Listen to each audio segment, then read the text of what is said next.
So in this episode, I finally want to address the elephant in the room, and that's the fact that in this picture I've been using to showcase some of the heavy bullets that I want to shoot out of 300 hammer, I included a 180 grain Hornady round nose interlock. Wilson Combat doesn't have any load data for this, and I haven't found any anywhere else, and as far as I know, nobody is really interested in loading a bullet this heavy in 300 hammer.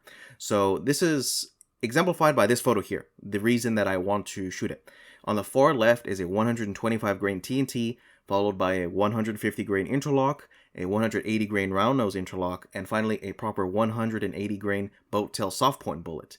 As you can see with the first, third, and fourth bullet, every time I increase the mass of the bullet, I typically see an increase in the length of the bullet. This makes sense because the diameter of the bullet is fixed and there's nothing you can do about that, so to add mass you just make the bullet longer. This actually isn't true for the 180 grain round nose because all of the mass that was added to it was added forward of the cannular. You see, just so fat.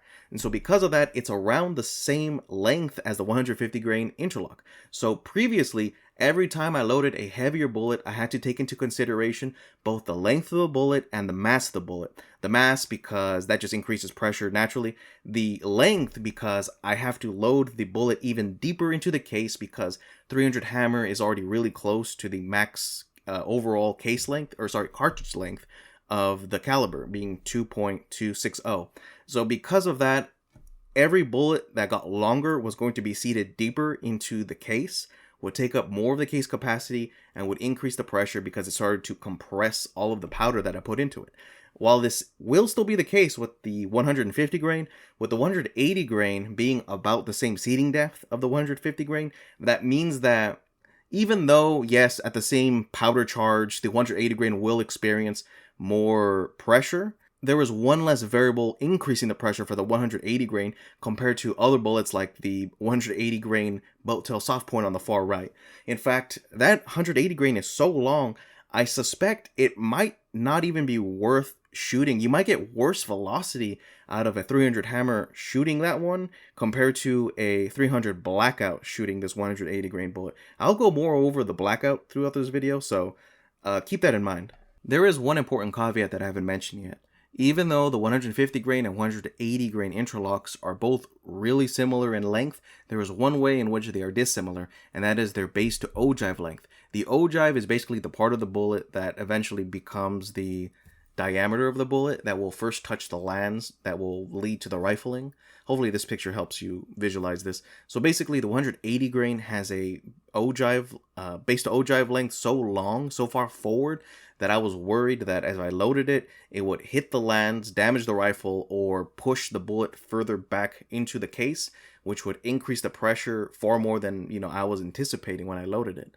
And so because of that, I made some mock-ups, and I actually had trouble loading the 180 grain with this mock-up. This was made out of old 5.56, so this isn't what the proper Starline brass that I'm using today. But because of that trouble, I decided to be extra careful, and I tested what the actual length that I can work with here, because there was a possibility I could just load the 180 grain even deeper and then use that as my overall length. And in service of that, I decided to use the Hornady overall length gauge to see just how long I could load my bullets. But unfortunately, Hornady doesn't actually sell any 300 hammer modified cases, so I decided to buy a 5x16 inch right hand thread to make my own. So I did ruin a few of the brass. You'll notice in one of my older videos you see a few of them missing. Yeah, that's where they went.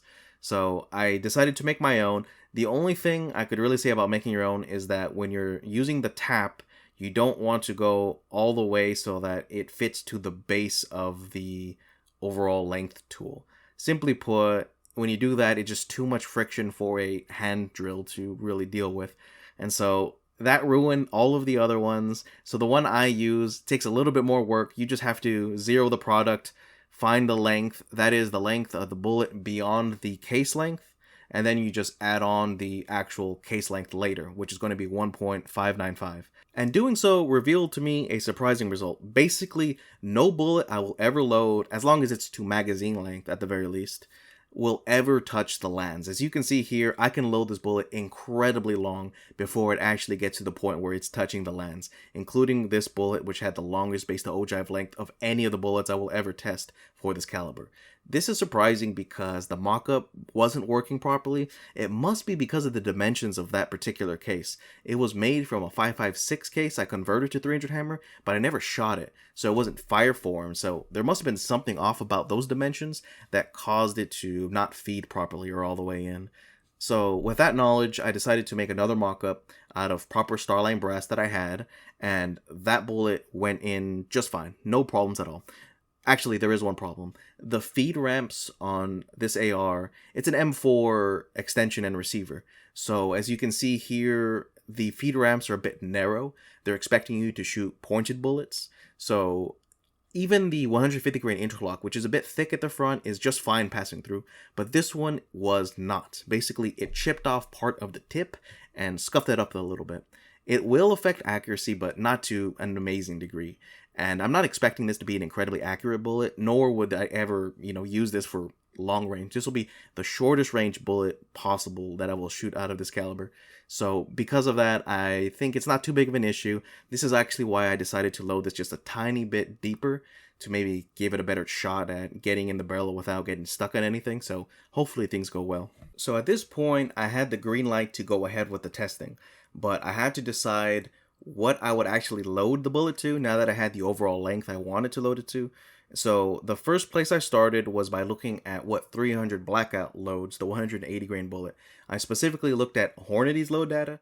Hornady loads it to the cannular, which is what I would typically expect, and so I'm using their load data. On this load page, there actually is no information for CFE Black, but there is information for accurate 1680, which is the fastest powder, which is good. On Wilson Combat's load data, as you can see, 1680 tends to be loaded with fewer grains of powder, but also results in less velocity overall. So if CFE Black were to be used with this bullet, I would assume it would be at least the same amount of powder, if not more, with slightly more velocity. So I'm using 20 as my baseline of grains to use in 300 hammer. Another thing to note is that 300 hammer has a max pressure of 57,500 compared to 55,000 for 300 Blackout. It's not much of a difference, but it is a difference. This also got me thinking on another thing that I hadn't considered, and that's the amount of volume that the bullet is going to take up, because the 180 grain bullet is loaded at the cannular, and I'm loading deeper than the cannular, and so I ended up doing a few calculations. So what I wanted to do is I wanted to understand the difference between the dimensions of 300 Blackout and 300 Hammer, especially in this case since I know that both of them can be loaded with this bullet. So on Hornady's load data, I saw that it's loaded at 2.050 compared to the 2.245 that I plan to load in 300 Hammer. So there are some case dimensions different than just the length.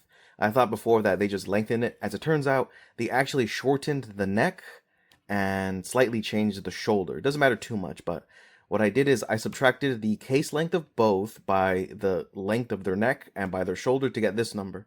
I did the same over here. This is the base to shoulder number. So I'll show you a picture here of what it is exactly.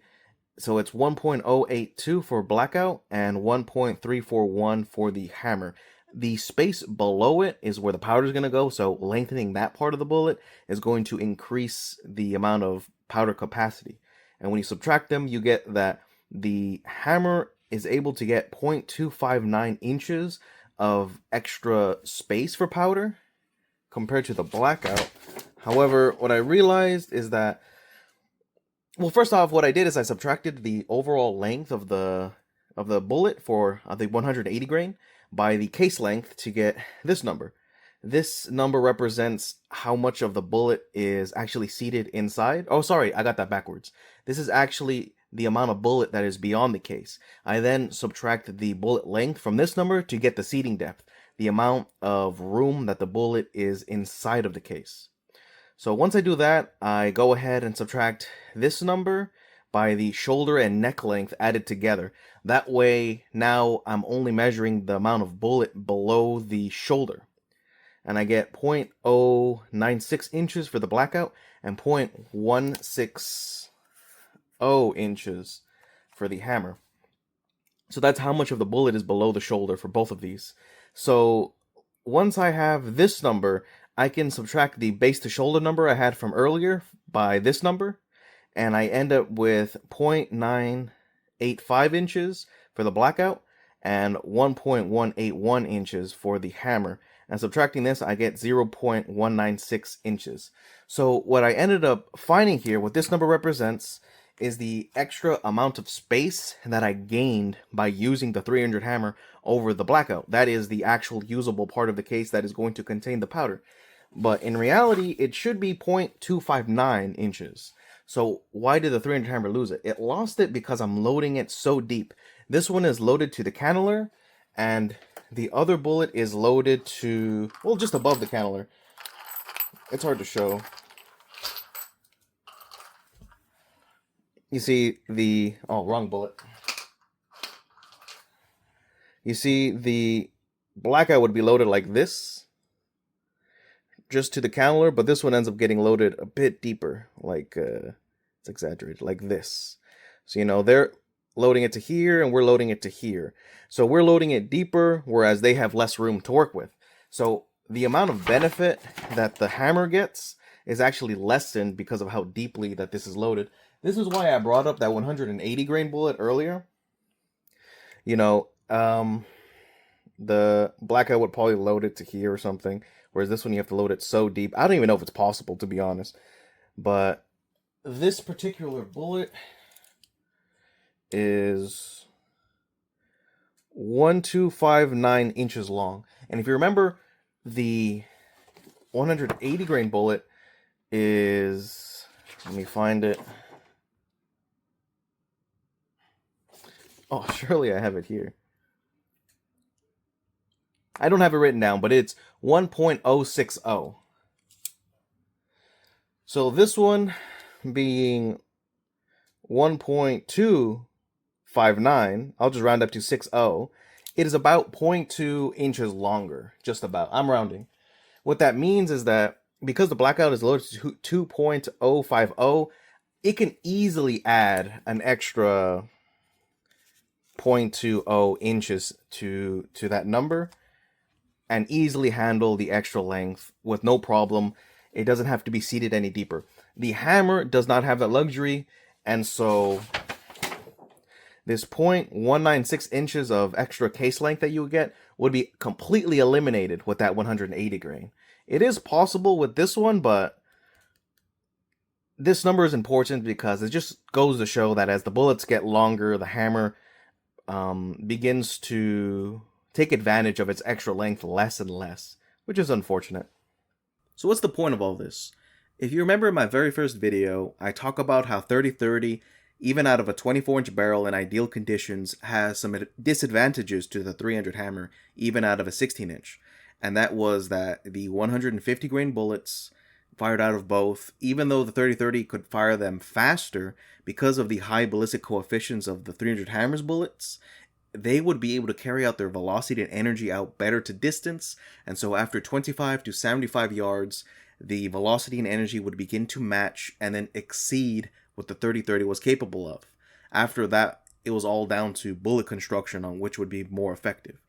However, this 180 grain round nose has none of the advantages mentioned from the bullets that I compared. In fact, even the 30-30 itself does not load this heavy. It's not found, the 180 grain bullet is not found on Hodgdon's reloading site, nor is it on Hornady's reloading site. I can see that the 170 grain bullets can be loaded to 2100 to 2200 with the right powder, but that's about as fast as you could possibly load it. So the 180 would probably be a little bit underneath 2100 feet per second, and I don't think I'm going to reach that in the 300 hammer either. However, that's not the reason that I'm doing this. I'm actually doing this because 30 carbine is a round that is in the same shape and style as this bullet, and it goes around 2000 feet per second, maybe a little bit slower. So the way I figured is that this bullet, the 180 grain round nose Interlock, is kind of like, you know, a 30 carbine Magnum, being 70 grains heavier with a slightly better BC actually. So let me show you this. Here they are graphed in terms of velocity, assuming that both can reach 2000 feet per second. And as you can see, yes, the hammer would in fact carry the velocity out better to distance, being 153 feet per second faster than the carbine would be at 200 yards. In terms of energy though, because it's 70 grains heavier, it's not even a competition. It has so much more energy. As you can see here, it doesn't cross the threshold to 556 energy around 1200 foot-pounds until around 90 yards. and it doesn't get to the point where it's as weak as a 357 Magnum out of a 16 plus inch barrel until 170 yards. So I added that and the carbine because that's the realm in which I'm thinking of this. It's not really a rifle caliber, or sorry, a rifle bullets. It's not competing with those 6.5 Grendels and the 30-30 Winchesters. I'm thinking of this more as like a really high BC Magnum pistol cartridge. And that's the niche. Not really a niche, but that's what I think of it, and it's just for fun. I'm not really loading it to seriously compete with any of my other bullets in terms of energy, accuracy, or velocity. Okay, no more yapping. This is what I'm loading. It's growing by 0.5 increments, and then the last two steps are 0.4 increments of CFE black. One thing I will mention, if you're using Hornady's loading dies, you need the 178 grain ELDX seating stem. It doesn't come with it, and even then, it was really wonky, honestly. As you can see, the base to ogive length, the overall length varied a lot, up to plus or minus 0.005 inches. So I had a lot of trouble with this one. It was really messy. And I also only loaded 3 per group, since I want to shoot a lot of these to see what's possible. Rather than what's capable in terms of accuracy, I want to know what's capable in terms of not blowing up my rifle. But I'm starting extremely low. I figured 22.8 was the baseline. I saw that the increase from 125 grain to 150 to 180 was 20% each time. So if I assume like a, linear correlation between the increase of mass and decrease in powder, then it should be around 22.8 grains that I can load it to. It's probably even more since the bullet is so short, and that's not really adding to the equation. So I assume 22.8 was like the minimum I wanted to test, but I decided to go even lower for this very first test. These are the results that I got. As you can see, I was a bit overzealous dialing in that very first group. I was trying to estimate how high I had to go because I knew these bullets were going to be so slow. So this should be read that top one to the right, one to the right, the next row, and then the target above that one. So very first group, 20 grains of CFE black, got a 1.3 inch group.